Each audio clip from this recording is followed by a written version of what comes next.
વિધાનસભાના અધ્યક્ષ શંકરભાઈ ચૌધરી અને ધારાસભ્યો સાથે મળી સદસ્ય નિવાસમાં સફાઈ કરી। ધારાસભ્ય સદસ્ય નિવાસસ્થાન ગાંધીનગર ખાતેથી વિધાનસભાના અધ્યક્ષ શંકરભાઈ ચૌધરી અને ધારાસભ્યો સાથે મળી સ્વચ્છતા હી સેવા અભિયાન 3.0 શરૂ કર્યું। વડાપ્રધાન નરેન્દ્રભાઈ મોદીના સ્વચ્છતા હી સેવાના મંત્રને સાર્થક કરતા શ્રમદાન કરી સદસ્ય નિવાસ પરિસરની સ્વચ્છતા કરી હતી। જે બાદ સદસ્ય નિવાસમાં સફાઈ કામગીરી કરતી બહેનો સાથે સંવાદ કરી તેમની સાથે અલ્પાહાર કર્યો હતો। આ પ્રસંગે અધ્યક્ષ શંકરભાઈ ચૌધરીએ જણાવ્યું હતું કે વડાપ્રધાન નરેન્દ્રભાઈ મોદીએ મહાત્મા ગાંધીના સ્વચ્છ ભારત મિશનને સ્વચ્છતા અભિયાન સાથે જોડી દેશને સ્વચ્છ બનાવવા માટે પહેલ કરી છે। તેમણે શરૂ કરેલા અભિયાન અંતર્ગત દેશના જાહેર સ્થળોએ સ્વચ્છતા જોઈ શકાય છે। દેશનો દરેક નાગરિક આજે સ્વમાનભેર સ્વચ્છાગ્રહી બન્યો છે। જે અભિયાનના ભાગરૂપે ગાંધીનગર ખાતે સદસ્ય નિવાસમાં સાથી ધારાસભ્યો સાથે મળી સ્વચ્છતા અભિયાન હાથ ધર્યું હતું।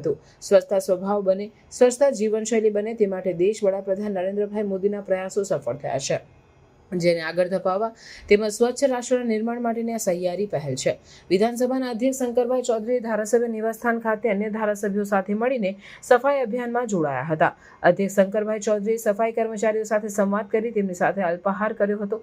સદસ્ય નિવાસની સફાઈની કામગીરી કરનાર મહિલા સફાઈ કર્મીઓના કામને બિરદાવ્યું હતું।